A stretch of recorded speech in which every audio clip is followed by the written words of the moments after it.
नमस्कार विद्यार्थी आणि विद्यार्थिनींनो. आपण नेहमी जी चर्चा करतो की आर्मी, पॅरामिलिटरी, पोलीस किंवा खूप झालं तर नेव्ही. परंतु मला जी आज तुम्हाला माहिती द्यायची आहे, परवाच मी एक सेंट्रल गव्हर्नमेंटचं एक नोटिफिकेशन वाचलं, त्याचबरोबर एअरफोर्सचं एक नोटिफिकेशन वाचलं आणि ही माहिती तुमच्याबरोबर शेअर करावी म्हणून हा आज मी या ठिकाणी व्हिडिओ बनवतोय. मित्रांनो, आता एअरफोर्समध्ये सुद्धा जसं आपलं अग्निवीर आहे तसंच वायुदूत नावाच्या परीक्षा निघालेल्या आहेत. आता ह्या वायुदूत पदासाठी फॉर्म भरण्याची तारीख मला वाटतं 10 फेब्रुवारी ते 26 फेब्रुवारी होती.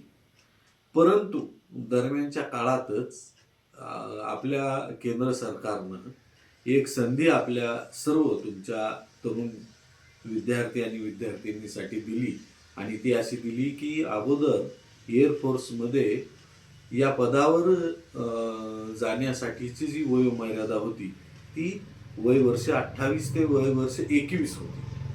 परंतु केंद्र सरकारनं परवाच एका परिपत्रकानुसार या वयामध्ये वाढ केलेली आहे आणि ते वय आता मित्रांनो केलेलं आहे 22 वर्ष.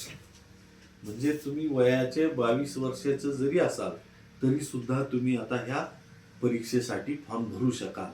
त्यामुळं आता एअरफोर्सनं ती तारीख वाढवली आहे आणि आता 3 मार्च पासून हे फॉर्म भरायला सुरुवात झाली आहे. ते 10 मार्च पर्यंत लास्ट डेट ही 10 मार्च 2026 आहे.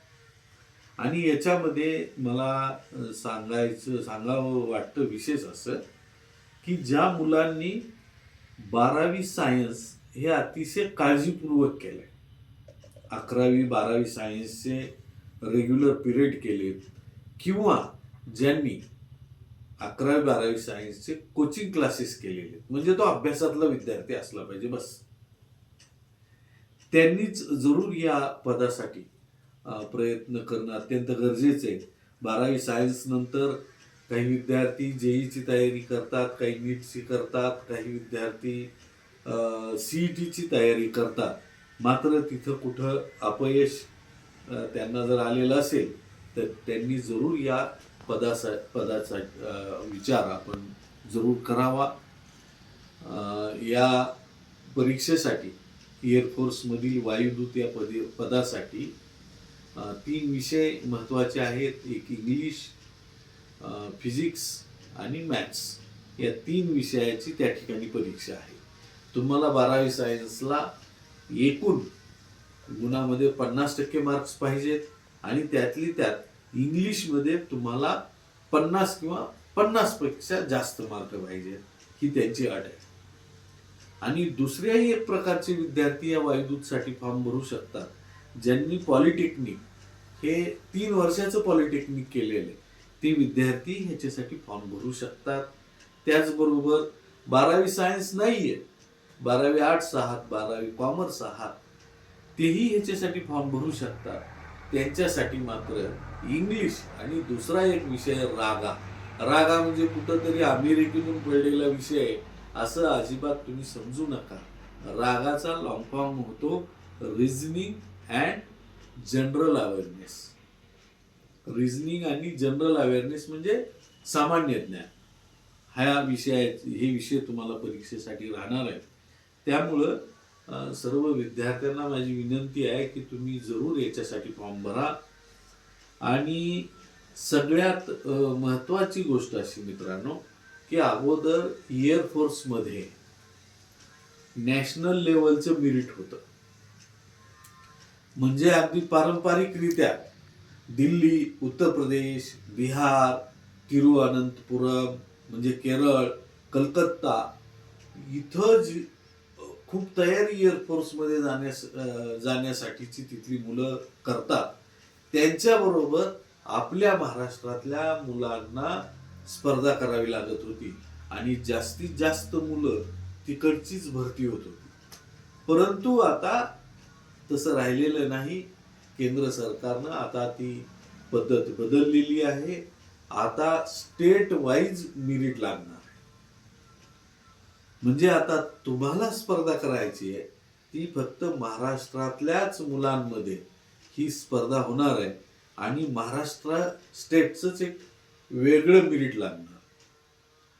त्यामुळं मला सर्वच विद्यार्थी आणि विद्यार्थिनींना विनंती करायची आहे की तुम्ही याच्याकडे दुर्लक्ष करू नका. जसं अगोदरचं जे तुमच्या मनामध्ये आहे की एअरफोर्सचं मेरिट खूप मोठं जातं आणि खूप तिथं चांगले मार्क लागते त्यामुळं नकोच बाबा तिकडं, ही शंका आता ठेवण्याची गरज नाही.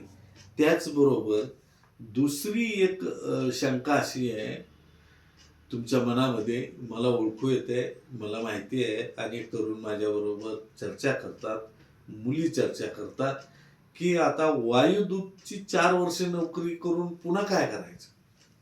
मित्रांनो, आत्ताच तुम्ही लक्ष दिलं तर भारत सरकारची जी एअरलाईन सेवा आहे त्याच्या तुलनेत खाजगी एअरलाईन्सच्या सेवा इतक्या वाढलेल्या आहेत की मला वाटतं ह्या सरकारी सेवा आणि खाजगी सेवा हे बरोबरीनं चालल्यात, किंबहुना खाजगी सेवाच आजकाल सरस ठरलेली. एस टी महामंडळाची सेवा आणि खाजगी ट्रॅव्हल बसची सेवा, ट्रॅव्हल बसच्याच सेवा चांगल्या आहेत आणि त्यांनीच प्रवासी जास्त करतात प्रवास सध्या. तसंच या एअरफोर्समध्ये आता झालेलं आहे. त्यामुळं तुम्ही वायुदूत म्हणून ज्या वेळेस एअरफोर्समधून बाहेर याल त्यावेळेस निश्चितपणे तुम्हाला ह्या एअरलाईन्सच्या ज्या खाजगी सेवा आहेत त्या तुम्हाला खुल्या आहेत.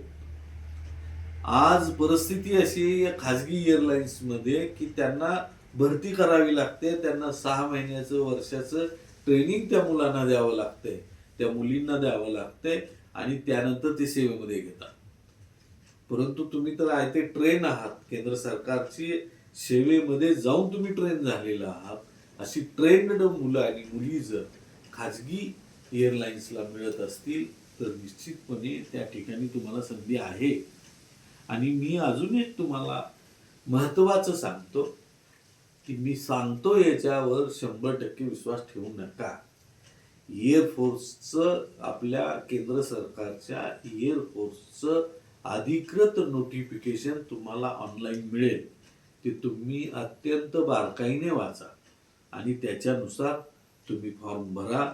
याच्यामध्ये तुम्हाला संधी आहे एवढं मात्र मी तुम्हाला छातीटोपपणे सांगतो. आणि याशिवायही तुम्हाला ज्या काही अडचणी येतील फॉर्म भरण्यापासून, याचा सिलेबस काय आहे, याचे क्वेश्चन पेपर कसे आहेत, काय काहीही डोक्यात या वायुदूत, एअरफोर्स वायुदूत बाबत शंका असतील तर निश्चितपणे आम्हाला विचारा.